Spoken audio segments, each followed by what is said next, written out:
Chúa ở cùng anh chị em. Tin mừng Chúa Giêsu Kitô theo Thánh Ma-thi-êu.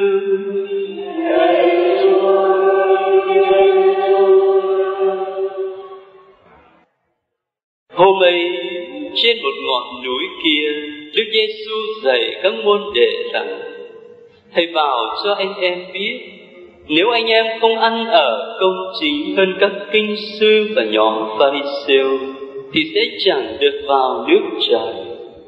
Anh em đã nghe luật dạy người xưa rằng: chớ giết người, ai giết người sẽ bị đưa ra tòa. Còn thầy bảo cho anh em biết, ai giận anh em mình thì cũng đáng bị đưa ra tòa rồi. Anh em còn nghe luật dạy rằng: chớ ngoại tình. Còn thầy bảo cho anh em biết, anh nhìn người phụ nữ mà thèm muốn thì trong lòng đã ngoại tình với người ấy rồi. Anh em còn nghe luật dạy người xưa rằng: chớ bội thề, nhưng hãy chọn lời thề với Chúa. Còn thầy bảo cho anh em biết, đừng thề chi cả. Đó là lời Chúa.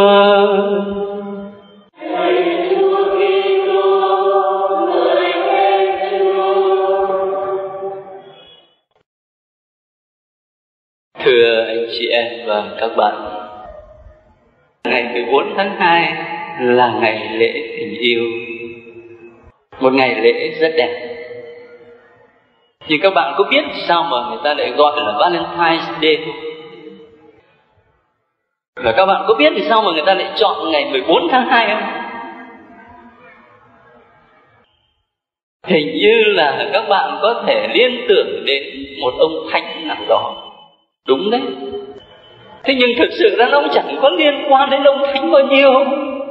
Theo những tư liệu mà tôi có được á, thì thấy người ta kể ngày 14 tháng 2 ở bên Tây Phương, nó là ngày bắt đầu cho một cái mùa rất là dễ thương.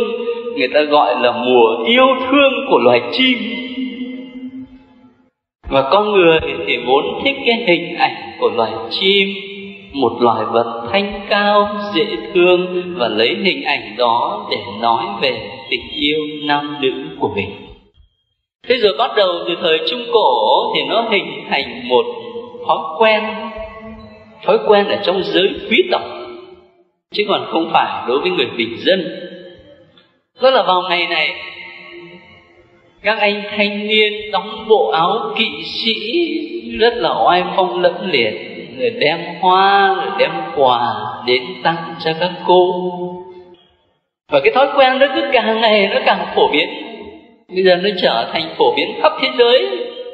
Giới trẻ Sài Gòn những năm trước thì không thấy, năm 3 năm nay thì rất là phổ biến. Và cái ngày 14 tháng 2 đó ở trong lịch phụng vụ của giáo hội Công giáo chúng ta trước kia kìa, chứ còn bây giờ các bạn mở ra không thấy. Còn trước kia 14 tháng 2 là ngày lễ Thánh Valentine. Tôi đọc theo kiểu tiếng Pháp, cho nên nó mới trở thành Valentine's Day, ngày lễ Thánh Valentine, ngày lễ tình yêu. Như vậy thì chắc là các bạn sẽ tự hỏi ông linh mục này, có lẽ phải yêu dữ dội lắm thì mới trúng vào cái ngày này, ngày tình nhân. Chắc là ông cũng phải cỡ của ông Charan và de Plicassa ở trong cuốn phim Những con chim ẩn mình chờ chết. Hay là ít ra thì ông ấy cũng cỡ như cái ông linh mục nào đó mà trước năm 75 ở Sài Gòn có cuốn tiểu thuyết gọi là Tóc Mây.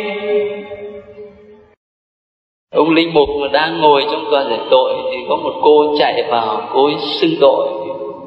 Cô ấy xưng sao các bạn biết không? Em yêu anh. Xưng xong cô ấy chạy mất. Cha chưa kịp giải tội cô đã chạy rồi. Có lẽ các bạn nghĩ ông linh mục Valentine này chắc cũng phải xem. Nhưng mà không có nhé. Tôi phải mở sách đọc lại lịch sử đàng hoàng, bảo đảm là không có gì. Ngài là một linh mục sống vào thế kỷ thứ 3 ở bên Roma, vào cái thời mà hội thánh đang bị bắt bớ. Và ông hoàng đế Claudio đệ nhị đã ra lệnh bắt cha Valentine. Và khi bắt rồi thì đặt dưới quyền giám sát của một viên sĩ quan. Viên sĩ quan này lại có một cô con gái nuôi mà không may đã bị mù từ thuở còn bé. Cha Valentine thấy thế, Ngài đã cầu nguyện với Chúa tha thiết, rồi Ngài chữa lành cho người con gái mù đó. Sau đó cả gia đình của viên sĩ quan trở lại đạo. Hoàng đế Claudio nghe nói như vậy, lập tức ra lệnh lôi ông linh mục ra pháp trường chém đầu. Cho nên Thánh Valentine thực sự là một vị thánh có một tình yêu dữ dội, không phải là tình yêu nam nữ, mà là một tình yêu theo nghĩa Ngài đã dám lấy tình thương để đáp trả oán thù. Và chính tình thương ấy có sức lay động tâm hồn con người, làm cho cả một gia đình gặp Chúa Giêsu. Cái tình yêu đó cũng chính là điều mà Chúa Giêsu nói với ta hôm nay. Nếu anh chị em và các bạn còn nhớ thì Chủ nhật tuần trước Chúa Giêsu mời gọi mình: anh em là muối cho đời, anh em là ánh sáng cho trần gian. Và tôi đã phân tích với các bạn rằng cái hiện hữu của muối nó không phải là một hiện hữu khép kín trong chính nó, mà hiện hữu của muối cũng như ánh sáng luôn luôn là một hiện hữu cho ai khác.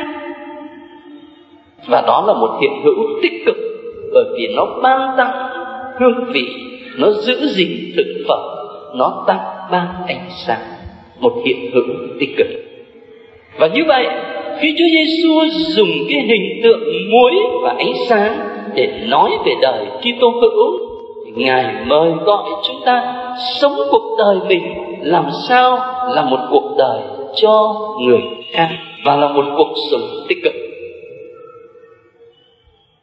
Thế nếu chúng ta đặt câu hỏi, tôi làm thế nào để cuộc sống của tôi trở thành một cuộc sống tích cực, thì hôm nay Chúa Giêsu trả lời rất rõ: hãy biến cuộc sống của mình thành cuộc sống cho tình yêu.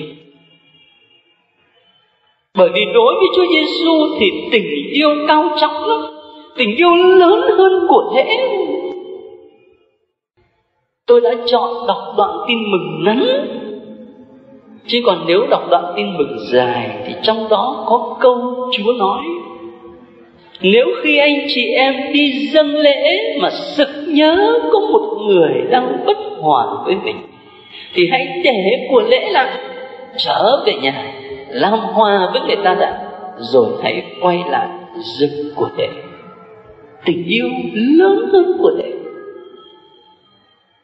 Cái lời đó của Chúa Giêsu trình bày cho chúng ta một khuôn mặt Thiên Chúa hoàn toàn khác với các thần minh mà ta gặp được trong thần thoại Hy Lạp. Những vị thần mà tranh giành cấu xé nhau vì 3 miếng thịt mà nhân loại nó dâng cho mình, vì 3 cái thứ của lễ mà con người ta cúng cho thần minh. Và vị Thiên Chúa là cha của Đức Giêsu cũng hoàn toàn khác với hình ảnh về Thiên Chúa mà vẫn còn nhiều người nuôi trong tâm tưởng. Cái vị Thiên Chúa mà người ta có thể hối lộ bằng mấy bó hoa, bằng một số tiền cúng vào nhà thờ để làm ăn buôn lậu cho nó chót lọt.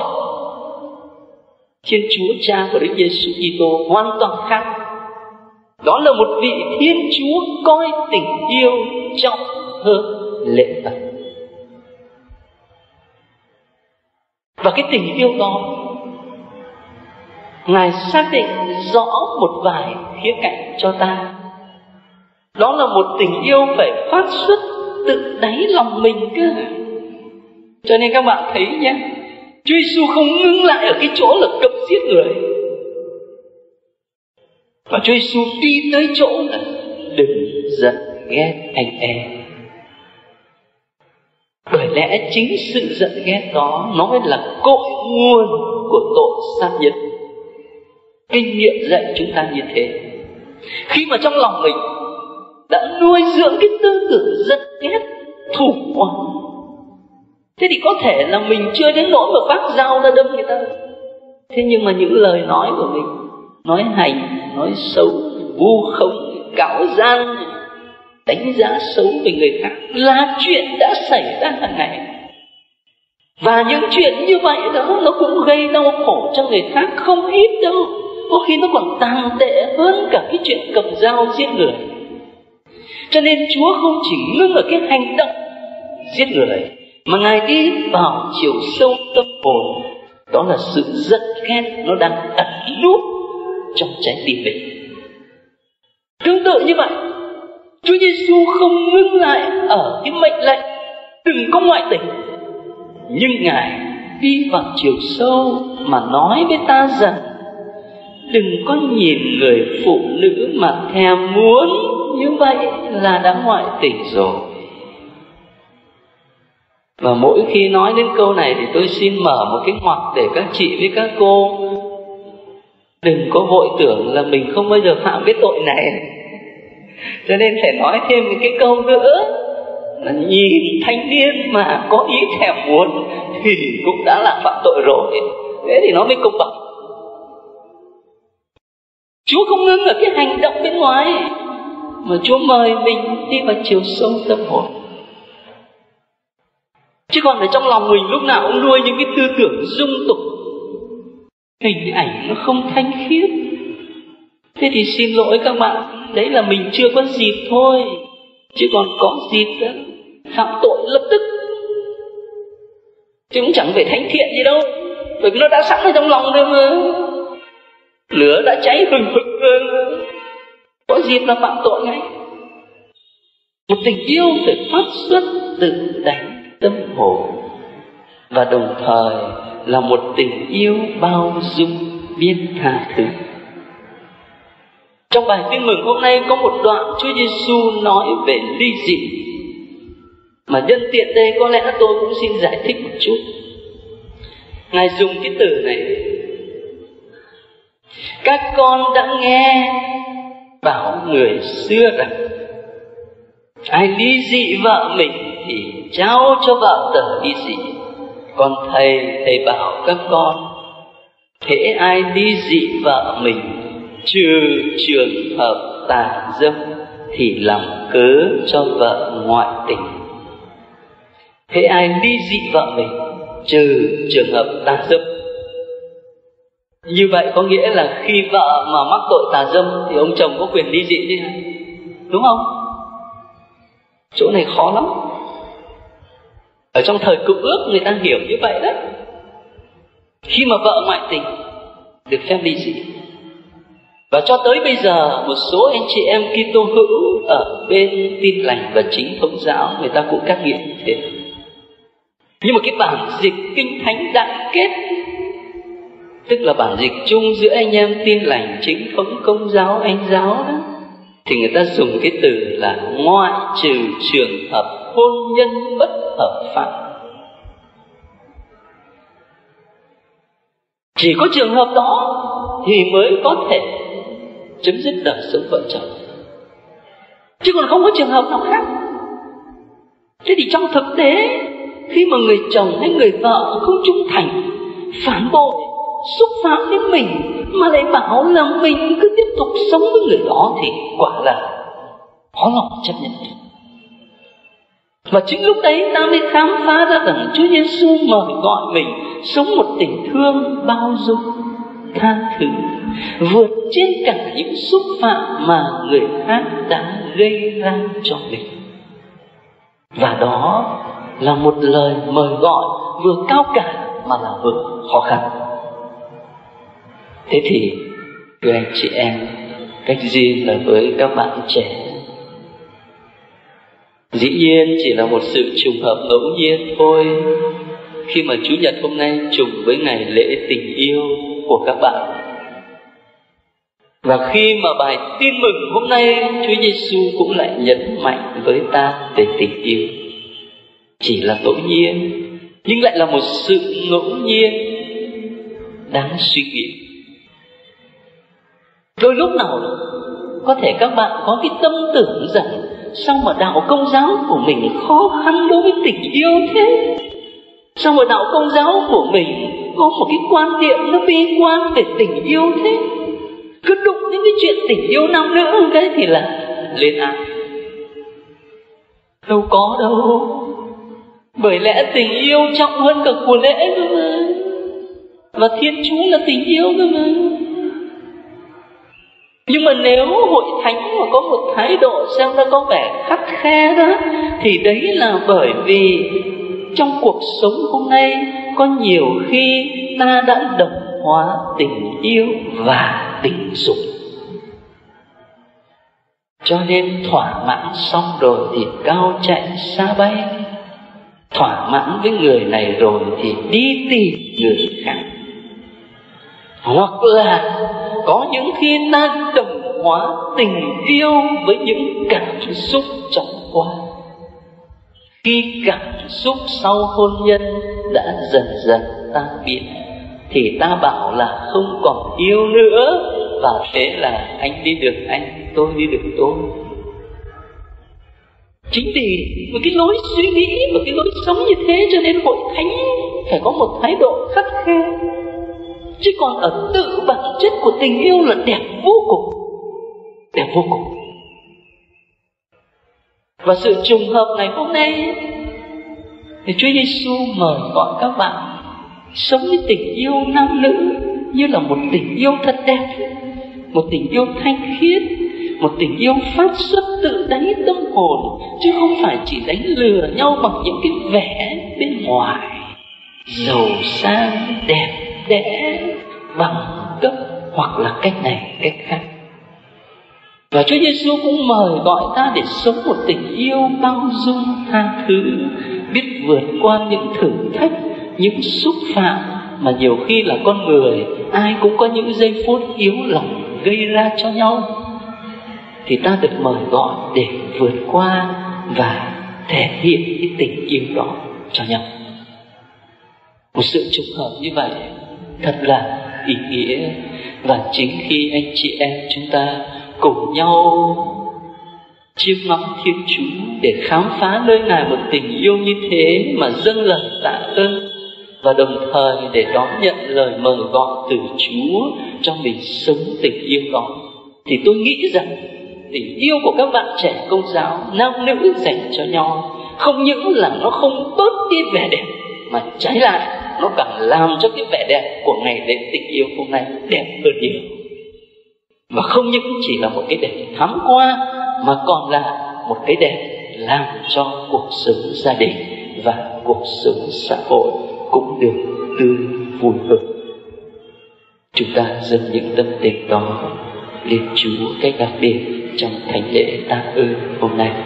Mời anh chị em ta cùng tuyên xưng đức tin. Thánh lễ TV trân trọng cảm ơn quý vị đã quan tâm theo dõi và đăng ký kênh. Kính chúc quý vị luôn được mạnh khỏe, bình an trong Chúa và Mẹ. Xin chào và hẹn gặp lại quý vị trong các video tiếp theo.